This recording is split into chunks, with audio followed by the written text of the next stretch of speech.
नमस्कार, मैं हूं संजय शर्मा। आप देख रहे हैं 4 PM news network. Bharatiya Janata party के सांसद हैं निशिकांत दुबे जी। आजकल तो पूरी दुनिया उनको जान गई है। इतना बहादुर सांसद कहाँ कोई होता है कि वो सुप्रीम कोर्ट के चीफ जस्टिस को भी धमका दे, ऐसी भाषा बोल दे।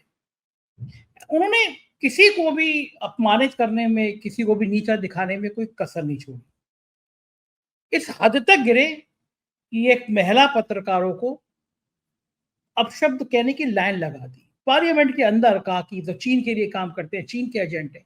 और पार्लियामेंट के अंदर इसलिए कहा क्योंकि विशेषाधिकार होता है। आप पार्लियामेंट के अंदर अगर कुछ बोलेंगे तो बाहर आप पे कानूनी कार्रवाई नहीं की जा सकती। जिस महिला पत्रकार के लिए कहा उसका नाम रोहिणी सिंह है। 10 लाख से ज्यादा लोग तो उनको ट्विटर पे फॉलो करते हैं। उनकी रिपोर्ट कई बार पूरे देश में तहलका मचा चुकी है। रोहिणी सिंह ने तुरंत जवाब दिया कि हिम्मत है तो पार्लियामेंट के बाहर आके मेरे बारे में ये बात कह के दिखाइए, फिर मैं आपको बताती हूँ कि आपकी बातों का इलाज क्या होगा। रोहिणी ने तो कई बार इनको फर्जी डिग्री वाले दुबे जी या मनोज दुबे जी इस तरह नाम करके इतनी बार ट्वीट किया कि पूरा देश इनको फर्जी डिग्री वाले दुबे जी या मनोज दुबे जी के नाम से पुकारने भी लगा। आखिर क्या है इस सांसद की समस्या? कभी वो हाउस के अंदर एक महिला सांसद को वैशाली की नगर वधू जैसे शब्दों का इस्तेमाल कर सकता है, या निशिकांत दुबे की छटपटाहट ये है कि मोदी जी इतना तमाशा करने के बाद, इतनी हल्की बातें करने के बाद, इतना गिरने के बावजूद मंत्री नहीं बना रहे। मैंने सोचा कि मैं उस तेसर पत्रकार जिनको ये पार्लियामेंट के अंदर नाम ले लेके जितना अपमानित कर रहे थे, मैं उन पत्रकार से आपकी बात कराऊं और उनसे ही पूछूं कि आखिर निशिकांत दुबे को उनसे समस्या क्या है। मैं सीधे लेके चलता हूँ रोहिणी सिंह, देश की पत्रकारिता का एक बड़ा नाम, जिनकी रिपोर्टर ने देश में कई बार तहलका मचाया है। उनसे जानते हैं, पूछते हैं कि आखिर समस्या क्या है निशिकांत दुबे को। उनसे चैनल को ज्वाइन करिए, सब्सक्राइब करिए और बड़ी शानदार बातचीत रोहिणी जी से सुनिए। चलते हैं रोहिणी के पास। 4 PM न्यूज नेटवर्क में स्वागत है रोहिणी जी आपका। मैंने आपको कष्ट इसलिए दिया कि एक फर्जी दुबे जी हैं। आजकल मैं इसलिए नाम ले रहा हूँ क्योंकि लोग उनको इसी नाम से ज्यादा जानते हैं। भाई साहब कुछ ज्यादा ही कॉन्फिडेंस में आ गए। पार्लियामेंट में इतना बेहुदा बयान दे दिया कि पूरे देश में इसकी चिंता हुई कि इतना गिरा हुआ आदमी पार्लियामेंट में कैसे हो सकता है, जो देश के सर्वोच्च पद पर बैठे एक व्यक्ति के बारे में इतनी खराब बात कह सकता है। बात कर रहा हूं मैं निशिकांत दुबे जी। पार्लियामेंट में कहा वैशाली की नगर वधु। और मैं हैरान, मुझे लगा कि कल मोदी जी कहेंगे ऐसा आदमी हमारी पार्टी में नहीं रह सकता, निकाल के बाहर करेंगे। लेकिन कोई फर्क नहीं पड़ा। आपको मैंने इसलिए कष्ट दिया कि उसको पता नहीं आपसे क्या खुंदक है। पार्लियामेंट में खड़े होकर वो आपका नाम ले रहा था और एक और महिला पत्रकार स्वाति चतुर्वेदी जी का नाम ले रहा था। तो मैं ये जानना चाहता हूँ कि निशिकांत ने, आपने ऐसा क्या किया निशिकांत का, जो निशिकांत को आपके नाम पे इतनी मिर्ची लगती है और कह रहा था आप चाइना के लिए काम करती हैं, आप चाइना के एजेंट हैं और चाइना की एजेंसी के लिए काम करती है। समस्या क्या है निशिकांत को आपसे? देखिए, निशिकांत दुबे जी की एक ही समस्या है कि उनको अभी तक मोदी जी ने मंत्री नहीं बनाया है। तो इनका ये जो फ्रस्ट्रेशन है, जो हम बहुत बार दिखता है। उस समय भी जब पार्लियामेंट में उन्होंने मेरा और स्वाति चतुर्वेदी का नाम लिया तो हमारे बारे में झूठ बोला था कि हम न्यूज क्लिक के लिए काम करते हो, चाइनीज एजेंट्स हैं। और अपना पार्लियामेंट्री प्रिविलेज का मिसयूज करके जब इन्होंने ये सब बोला था, it only stems from the fact Sanjay ji कि ये कभी मंत्री इनको मोदी जी ने बनाया नहीं है। तो इनका जो ये फ्रस्ट्रेशन है बहुत बार बाहर आता है, इससे इनका भी निजी नुकसान होता है और अब इनकी पार्टी का भी होने लगा है। इनको प्रॉब्लम मुझसे सिर्फ यही है, जो बहुत लोगों को हो सकती है, कि मैं इनसे सवाल पूछती हूँ। इनकी डिग्री को लेके बहुत ऐसे सवाल उठे थे उस समय। महुआ मोइत्रा जी ने काफी ट्वीट भी करा था। तो क्योंकि हम लोग जर्नलिस्ट हैं, हमने भी उनसे सवाल पूछे थे कि आप प्लीज बताइए सच क्या है, कि आपकी डिग्री फर्जी है कि नहीं। तो तब से इनको ये प्रॉब्लम हो गई है। इनको ये लगता है कि इनसे किसी को भी सवाल नहीं करना चाहिए।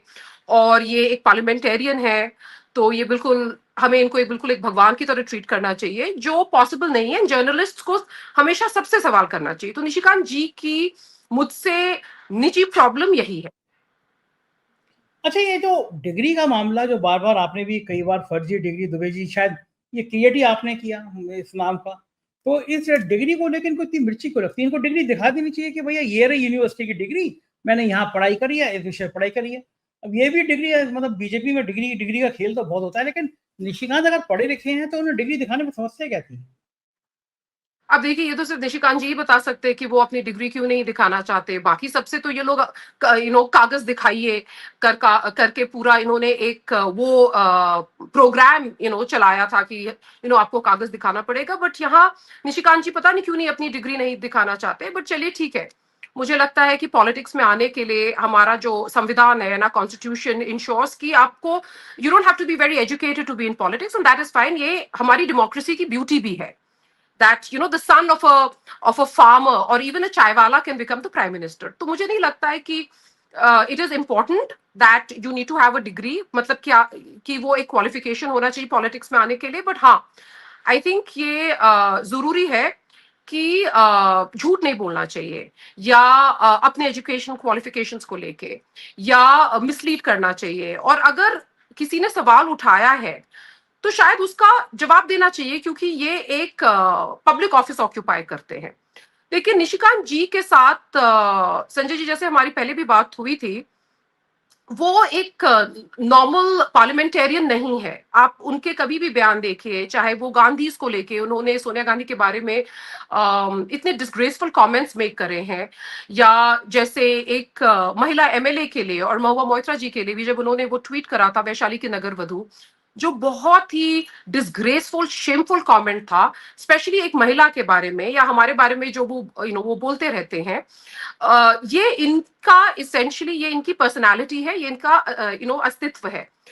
तो इनसे बहुत सोशल बिहेवियर या बहुत ग्रेसफुल बिहेवियर की एक्सपेक्टेशन नहीं होनी चाहिए। लेकिन हाँ, जो इनका लेटेस्ट अटैक था चीफ जस्टिस ऑफ इंडिया और सुप्रीम कोर्ट को लेके, आई थिंक इन्होंने बहुत रेड लाइंस क्रॉस कर ली थी, जिसके कारण जेपी नड्डा जी को भी बाहर आके उनको कंडेम करना पड़ा और बीजेपी को बोलना पड़ा कि ये इनका निजी बयान है और हमारा इस बयान से कुछ लेना देना नहीं। तो आई थिंक इस बार निशिकांत दुबे ने कुछ ज्यादा ही रेड लाइंस क्रॉस कर ली हैं।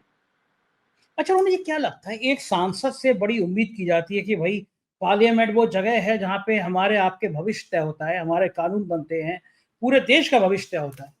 वहां का एक मेंबर ऑफ पार्लियामेंट महिलाओं को हाउस के अंदर वैशाली की नगर वधु कह रहा है। मतलब जब तक मतलब वो सन जिसने वो शब्द सुना वो सन हो गया। मतलब उम्मीद नहीं थी कि कोई एमपी इतना गिर सकता है, इतनी हल्की इतनी ओछी बात कर सकता है। दूसरी बात, सुप्रीम कोर्ट के जज चीफ जस्टिस देश में गृह युद्ध कराना चाहते हैं, एक एमपी का बयान। और क्या लगता है कि जेपी नड्डा ने कह दिया कि हमारा इस बयान से कोई मतलब नहीं है, हमने डांट डपट दिया? क्या ये पर्याप्त है? क्या इस देश में इससे ज्यादा खतरनाक बयान, इससे ज्यादा गंभीर बयान, इससे ज्यादा गंदा बयान सुप्रीम कोर्ट को लेकर कभी कहा गया? इंदिरा गांधी थी, हाई कोर्ट ने सजा दी थी, निर्वाचन रद्द कर दिया था, लेकिन कभी किसी कांग्रेस से ये तो नहीं कह दिया था कि ये हाई कोर्ट का जज या सिविल कोर्ट का जज या सुप्रीम कोर्ट का जज देश में गृह युद्ध कराना चाहता है, इसलिए इंदिरा गांधी के लिए बयान दे दिए, जबकि इंदिरा गांधी की भी बड़े भारी भक्त थे लोग। ये किस सीमा तक जाके बयान गंभीर हो सकता है भाजपा के लिए? क्योंकि पहले भी संवैधानिक संस्थाओं के संग खिलवाड़ किया जाता है, ये बात देश में कॉमन है कि चुनाव आयोग हो, सीबीआई हो, ईडी हो, सब पॉकेट में। और सुप्रीम कोर्ट के जज को ऐसा धमकाने वाली बात। निशिकांत दुबे क्या इतना मेंटल आईक्यू उनका कम है, या इतना मेंटल लेवल कम है कि उनको पता नहीं होगा किस आदमी के बारे में बोल रहे हैं? गली मोहल्ले का झारखंड का कोई नेता थोड़ी है जिसके लिए बोल रहे हो। सुप्रीम कोर्ट के चीफ जस्टिस के लिए ऐसा बोलना, क्या सोचा नहीं होगा उस आदमी ने? या फिर इतनी चीप पॉपुलैरिटी पाना चाहता है ये नेता, इतना हल्के स्तर का नेता है कि जो मुंह में आएगा वो बोल देगा, कोई चिंता ही नहीं करेगा? क्या लगता है? देखिए, मुझे लगता है कि Nishikant Dubey is one of a kind. और मैं इसलिए बोल रही हूँ क्योंकि मेरी हमेशा एक थ्योरी रही है उनके बारे में, जो हम लोगों ने पहले भी बात करी है, कि उनका हमेशा एक भस्मासुर टाइप का इफेक्ट रहता है। ये जिसके साथ ये जुड़े हैं उसको, उस आदमी को उन्होंने डुबो दिया है। और इतने एग्जाम्पल्स हैं, चाहे उमा भारती हो या गोविंदाचार्य हो या यूनिटेक के संजय चंद्रा हो या रूयास थे, प्रशांत रूया वगैरह, एसआर ग्रुप, आलोक वर्मा, जो इतने डेकोरेटेड ऑफिसर थे, सीबीआई के जब चीफ बने रातों रात उनको हटाना पड़ा, आज उनको शायद उनको पेंशन तक नहीं मिल रही है। इनके साथ जिन्होंने भी एसोसिएट करा, इनफैक्ट हालांकि मैं तो ये बोलती हूँ कि ये सुप्रिया सुले जी के भी बहुत अच्छे मित्र हैं, और आज शरद पवार की एनसीपी की आप हालत देख सकते हैं। तो मुझे लगता है कि जिनके साथ हमेशा इन्होंने फ्रेंडशिप करी है, जिसके साथ इन्होंने एसोसिएट करा है, उनको हम डुबा ही दिया है। तो ये मेरी थ्योरी है निशिकांत दुबे को लेके। इनके ये बयान सरप्राइजिंग नहीं है, ये ऐसी ही बातें करते हैं ऑल दिस वाइल। इनको कभी किसी ने चेक नहीं करा है। रूलिंग पार्टी के एमपी हैं, भाजपा के मेंबर ऑफ पार्लियामेंट है। तो आपको तो पता है कि भाजपा के जितने भी मेंबर्स ऑफ पार्लियामेंट होते हैं उनको शायद कोई स्पेशल डिवाइन राइट मिला होता है कि आप कुछ भी कर लो, कुछ भी बोल लो, कोई एक्शन नहीं होगा, ना किसी एजेंसी का एक्शन, ना कहीं डेफोमेशन केस, ना कोई कोर्ट यूजुअली भी कुछ नहीं बोलती है, उनको एक फ्री पास मिला होता है। लेकिन इस बार आई थिंक इन्होंने जो बोला है, he has crossed all levels. इसके लिए, इसके कारण इतना सारा कंडेमनेशन भी हो रहा है। आज अभी थोड़ी देर पहले ही सुप्रीम कोर्ट बार एसोसिएशन का भी आपने वो रेजोल्यूशन देखा होगा जो उन्होंने साइन करा है, बोल रहे हैं कि निशिकांत दुबे जी के ऊपर कंटेम्प्ट का केस लगना चाहिए। लेकिन संजय जी, मैं आपको एक चीज ये बताना चाहती हूँ कि आप नोटिस करेंगे इनके साथ ना एक पैटर्न है। ये जब ये बात होगी कि मंत्रिमंडल का विस्तार होने वाला होता है, तो इनके जो खास कुछ पत्रकार हैं वो बोलने लगते हैं, अरे भैया इस बार मंत्री बनेंगे, भैया इस बार मंत्री बनेंगे। 2009 से ये सांसद रह चुके हैं, सीनियर मेंबर ऑफ पार्लियामेंट है, 4 बार मेंबर ऑफ पार्लियामेंट रह चुके हैं। और ये कागजों और खबरों में तो मंत्री बन जाते हैं, लेकिन रियल लाइफ में जब भी लिस्ट आती मंत्री नहीं बनते हैं। तो इनका अब ना फ्रस्ट्रेशन लेवल बहुत हाई हो गया है, और इस फ्रस्ट्रेशन के कारण ये अपना भी निजी नुकसान कर रहे हैं इस टाइप के बयान देके, और अपनी पार्टी का भी। क्योंकि याद रखिए, ये सिर्फ चीफ जस्टिस संजीव खन्ना के ऊपर अटैक नहीं है, पूरे सुप्रीम कोर्ट के ऊपर अटैक है, और जो फ्यूचर चीफ जस्टिस है उनके ऊपर भी अटैक है। और मुझे नहीं लगता कि भाजपा को ये बिल्कुल पसंद होगा, कि उनकी किसी भी गवर्नमेंट को पसंद नहीं होगा, और वो चाहते भी नहीं होंगे कि उनका कोर्ट और सुप्रीम कोर्ट के साथ कोई इशू हो। इसीलिए उन्होंने अपने आप को डिस्टेंस कर दिया। और एक इंटरेस्टिंग चीज आप जरूर नोटिस करिएगा, जेपी नड्डा जी का जो ट्वीट था उसके नीचे आप देखिए उनको कितनी गाली पड़ रही है, वो भी राइट विंग बीजेपी के ट्रोल से। इन ट्रोल्स को किसने पैसे दिए, किसने बोला कि आप जाइए अपने पार्टी प्रेसिडेंट को गाली दीजिए। तो ये भी बहुत मेरे को इंटरेस्टिंग फैसेट लगा कि किसने उनको बोला है कि जेपी नड्डा जी को गाली दीजिए, जहां जेपी नड्डा जी ने बोला कि हम निशिकांत दुबे जी के बयान से बिल्कुल सहमत नहीं है, और ये इनका निजी बयान है। आपका इशारा ये है कि जेपी नड्डा को गाली देने वाले लोग निशिकांत के समर्थक हैं, तो निशिकांत को बहुत पसंद करते हैं, समर्थन करते हैं, वो जेपी नड्डा को गाली दे रहे हैं। देखिए, वो जो गाली दे रहे थे वो तो निशिकांत दुबे जी के स्टेटमेंट को सपोर्ट कर रहे थे। तो ऑब्वियसली, ये तो ऑब्वियस सी बात है कि वो उनको सपोर्ट कर रहे हैं, और वो इस लेवल तक सपोर्ट कर रहे हैं कि वो जेपी नड्डा जी को भी गाली दे रहे हैं। तो इस टाइप का इनडिसिप्लिन मैंने भाजपा में पिछले 10 साल में तो नहीं देखा। लेकिन हाँ, ये 240 वाली भाजपा है, तो थोड़ी सी वीकेंड भाजपा है, तो थोड़ी बहुत तो इनडिसिप्लिन आई जाएगी पार्टी में। रोनी जी, आप देश की उन चुनिंदा पत्रकारों में से हैं जो आपकी रिपोर्ट ने देश भर में कई कई बार भूचाल खड़ा किया है। ईटी में आपकी रिपोर्ट ने तहलका मचाया है। आपको 10 लाख से ज्यादा लोग ट्विटर पर फॉलो करते हैं, आपके एक एक ट्वीट की बड़ी महत्व होता है, चर्चा में आ जाती हैं। आप भी अपना जो उसने अगर वैशाली की नगर वधु कहा महिलाओं को, और आपके ऊपर ये कहा कि आप चाइना के लिए काम करती हैं, तो आप भी थोड़ा सा पिंच करने में आप भी कम नहीं है। आप लिख देती है मनोज दुबे और फिर लिस्ट कर देती है। ये नाम कहाँ से दिमाग में आया मनोज दुबे? आप तो अंग्रेजी वाली पत्रकार मानते हैं लोग आपको, कि बढ़िया अंग्रेजी बोलती हैं आप, बढ़िया अंग्रेजी स्टाइल में रहती हैं आप, तो ये हिंदी का शुद्ध हिंदी मनोज दुबे, इस शब्द का इजाद कैसे किया आपने, कहाँ से लाई आप? और वो शब्द इतना प्रचलन में आ गया, मैं देख रहा था ट्विटर पे कई लोग भाई को, एमपी को मनोज दुबे लिखने लगे। देखिए, ये फैक्ट है कि मैं इंग्लिश की पत्रकार हूँ, बट संजय जी, तो आपको भी पता है कि मेरी इंग्लिश की तरह ही उतनी फ्लुएंट है। हिंदी शायद इतनी फ्लुएंट नहीं है। अवधि मेरी फर्स्ट लैंग्वेज है, मातृभाषा मेरी अवधि है। नेक्स्ट टाइम जब आप शो करेंगे तो हम अवधि में बात करेंगे। तो एनीवे, तो अवधि में मनहूस वर्ड भी है, और मैं लखनऊ की हूँ, तो ऑब्वियसली वो वर्ड बहुत ऑफ्टन यूज करती हूँ। निशिकांत दुबे जी के बारे में मैंने एक ना थ्योरी बनाई है, जो काफी लोगों के साथ डिस्कस करा था, और आपके साथ भी मैंने डिस्कस करा है, कि ये इनका एक पैटर्न है। ये जिसके साथ रहते हैं उस पर्सन का नुकसान ही होता है। चाहे गोविंदाचार्य, उमा भारती, उस समय गोविंदाचार्य मतलब इतने पावरफुल थे भाजपा में। उमा भारती का सबको पता है कि जिस समय निशिकांत दुबे इनके क्लोज आए थे वो कितनी पावरफुल थी। आज वो लोग कहाँ हैं? उसके बाद आप देखिए, ये प्रमोद महाजन के क्लोज हो गए, प्रमोद महाजन की अनफॉर्चुनेटली डेथ हो गई। फिर ये राजनाथ सिंह के first term as BJP president ये क्लोज थे, और कभी भी कोई राजनाथ जी से पूछे तो वो बोलेंगे कि उनका फर्स्ट टर्म, जो वो बीजेपी प्रेसिडेंट जब वो थे, तो पॉलिटिकली उनका सबसे खराब टर्म था। उसके बाद ये सुषमा स्वराज जी के क्लोज हुए, अरुण जेटली जी के पास आए, फिर ये दोनों अनफॉर्चुनेटली उनकी डेथ हो गई। रूयास के साथ, यूनिटेक वाले संजय चंद्रा जी के साथ, यूनिटेक कितनी बड़ी कंपनी थी, आज वो कहाँ है, उनके प्रोमोटर्स जेल में बैठे हैं या शायद जेल के बाहर अब आ गए होंगे, मुझे नहीं पता, बट लास्ट आई चेक वो जेल में बैठे थे। रूयास पूरी एसआर ग्रुप डूब गया। फिर ये आए इनके आलोक वर्मा के क्लोज, इतने decorated officer, Delhi police commissioner रह चुके थे, सीबीआई चीफ बने थे, रातों रात उनको हटाया गया। तो ये काफी और फिर नितिन गडकरी के पास भी ये काफी क्लोज हो गए थे 2019 के पहले। इनफैक्ट मैंने एक बार ट्वीट भी करा था नितिन गडकरी को बेस्ट ऑफ लक बोलते हुए, कि उस समय नितिन गडकरी जी का बहुत नाम चल रहा था कि अगले प्रधानमंत्री ये होंगे। politically आज नितिन गडकरी जी काफी irrelevant हो गए, which is unfortunate because he's a very very popular leader and बहुत ही बीजेपी में one of the most popular faces माने जाते हैं।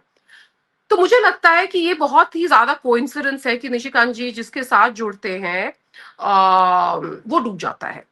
तो इसीलिए मैंने ये वर्ड मनहूस वहां से डिवाइस करा। और ऑफ कोर्स मैं ये जोक में बोलती हूँ, लेकिन मुझे भी अब लगता है कि शायद it is not a joke, because ये जिसके साथ ये रहे हैं उनका टाइम ही खराब हुआ है। वाकई में मनुष्य आ गई है। रोनी जी, आप बिजनेस की जर्नलिस्ट, इकोनॉमिस्ट टाइम्स में आपने बहुत बिजनेस की रिपोर्ट भी करी है। एसआर ग्रुप के रिश्तों को लेकर इनकी बड़ी चर्चा होती है कि ये जाने क्या क्या गुल खिलाते थे एसआर ग्रुप के साथ।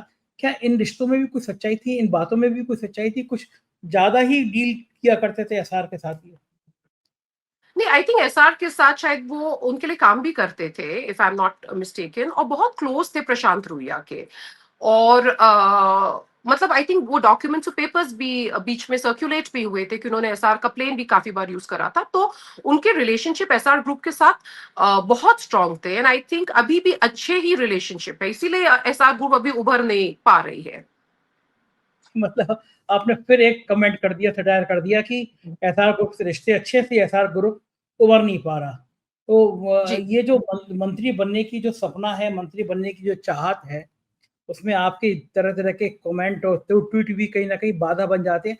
क्या लगता है इनकी परफॉर्मेंस को देखते हुए, क्योंकि जिस तरह के ये ओछी राजनीति करते हैं, सस्ते कमेंट करते हैं, हल्कापन दिखाते हैं, इनके मंत्री बनने की संभावना बढ़ नहीं जाती? क्योंकि एक बहुत बढ़िया ये लाइन है कि जो कहेगा देश के गद्दारों को, ऐसे नारे देगा वो आदमी ज्यादा तेजी से तरक्की करता है। और ये कहीं ना कहीं ये नहीं है कि सुप्रीम कोर्ट के चीफ जस्टिस को इतनी हिम्मत किसमें थी वो गाली दे दे, जो कह दे ये बंदा गृह युद्ध भड़का देगा। वो तो अकेले नायाब, देश का इतिहास जब लिखा जाएगा तो लिखा जाएगा कि भारतीय जनता पार्टी का एक सांसद जो समस्त महिला जातियों के इतना सम्मान करता है कि उन्हें वो वैशाली की नगर वधु बोलता है, एक भारतीय जनता पार्टी का इतना योग्य सांसद, इतना काबिल सांसद जो सुप्रीम कोर्ट के चीफ जस्टिस को कहता है कि गृह युद्ध भड़का देंगे, इतनी योग्यता वाला सांसद मोदी जी अपने मंत्रिमंडल में क्यों नहीं बना रहे? इनको तो बहुत लॉ मिनिस्टर, कैबिनेट मिनिस्टर को बना देना चाहिए। अब तो बेचारे की छटपटाहट, चाहत भी खत्म हो जाएगी। देखिए मुझे नहीं पता मोदी जी इनको क्यों मंत्री नहीं बना रहे हैं, लेकिन मुझे लगता है कि शायद मोदी जी को भी पता होगा कि बहुत आसान नहीं है निशिकांत दुबे जी को मंत्री बनाना, शायद वो खुद चाहते भी नहीं है उनको मंत्री बनाने के लिए। और जहां तक हमें पता चला है कि निशिकांत दुबे जी के अगेंस्ट बहुत कंप्लेंट्स इंटरनली बीजेपी में भी उनके कॉलीग से आए हैं, तो आई थिंक ये सब चीजें चल रही हैं। तो शायद मुझे नहीं लगता है कि इस बार स्पेशली इस बयान के बाद बीजेपी उनको इंडोर्स करेगी, और शायद उनका मंत्री बनने का सपना सपना ही रह जाएगा, और ये हमेशा की तरह टू बी मिनिस्टर ही रह जाएंगे, कभी मंत्री नहीं बन पाएंगे। अच्छा रोनी जी, देश भर के जो जजेस हैं उनको भी ये बात बहुत खराब लगी। एक दो जजों को मैं भी जानता हूँ, हाई कोर्ट के, सुप्रीम कोर्ट के, मैंने उनसे व्यक्तिगत बात भी की। उन्होंने कहा कि राजनीति की गिरने की पराकाष्ठा दिन पर दिन बढ़ती जा रही है। सुप्रीम कोर्ट के एक जज साहब, रिटायर्ड जज साहब, उन्होंने कहा कि कोई सोच नहीं सकता था कि कोई एमपी चीफ जस्टिस के लिए ऐसी बात कह सकता है। एक पद होता है, गरिमा होती है, भले भले ही कोई चीफ जस्टिस प्रधानमंत्री को बुला के गणेश जी की आरती कर ले, भले कोई एक महिला के यौन शोषण के आरोप पे कोई फैसले दे दे, राज्यसभा पहुंच जाए, तब भी देश के लोग इतनी बात, खराब बात करते नहीं है। संजीव खन्ना का कोई आचरण ऐसा सामने आया भी नहीं है कि उनके आचरण पे सवाल खड़े हो जाए। मोदी भक्ति में कि हम मंत्री बन जाएं, इस हद तक घृणित बयान। तो वास्तव में आप सोचिए कि कुछ लोग अगर ऐसे भक्त हैं जो अंधभक्त है, वो भड़क जाए, कोई संजीव खन्ना की गाड़ी पे पत्थर ही फेंक दे, कोई बदसलूकी कर दे, तो लोकतंत्र के माथे पे एक बहुत बड़ा धब्बा लग जाएगा। तो ये कभी आचरण बीजेपी को ऐसा लगता नहीं है कि ऐसे सांसद को पार्टी से बाहर का रास्ता दिखाया जाना चाहिए, जो जरा सी देर हो जाए जहाज उड़ने में तो वो घुस जाए टावर में और कहते नहीं जहाज अभी उड़ना है। जो झारखंड में कई कई लैंड के मामलों में भाई साहब इन्वॉल्व हों और तमाम इस तरह के फजीयतों में शामिल रहते हैं। कुछ लोग तो बड़े गंदे शब्द यूज करते हैं सोशल मीडिया में। देख रहा था कि कारपोरेट की दलाली, मैन कह नहीं रहा कि भैया एमपी है, ऐसा कहना नहीं चाहिए, लेकिन लोग सोशल मीडिया पे लिख रहे हैं तो कारपोरेट का दलाल है, ऐसी भाषा लिख रहे हैं। ऐसे आदमी को कैसे पार्टी में रखे रहते हैं लोग? देखिए बीजेपी, जैसे मैंने पहले बोला था Sanjay ji, BJP is a 240 today. अगर निशिकांत दुबे जी को हटा देंगे तो 239 पे आ जाएंगे। तो मुझे नहीं लगता भाजपा ये करेगी। लेकिन हाँ, ये बात तो आपकी बिल्कुल सही है कि ये जैसे आपने झारखंड का वो इशू बताया, झारखंड में इनका पर्सनल इशू था हेमंत सोरेन के साथ, और ये रोज ट्वीट करते थे आज झारखंड की नई सुबह, आज झारखंड की नई सुबह, और इनको लगता था कि सरकार गिरने वाली है। आई थिंक बीजेपी का जितना नुकसान झारखंड में हुआ वो निशिकांत दुबे जी के कारण ही हुआ है। और ये क्या करते हैं, ये जितने भी इनके जो ये निजी इश्यूज होते हैं, पर्सनल प्रॉब्लम्स होते हैं लोगों के साथ, ये पार्टी की प्रॉब्लम बना देते हैं। महुआ मोइत्रा जी के साथ इनके पर्सनल प्रॉब्लम था, उन्होंने पार्टी का प्रॉब्लम बना दिया। राइट, स्वाति मेरे साथ पर्सनल प्रॉब्लम था, उन्होंने बीजेपी का पार्टी प्रॉब्लम बना दिया।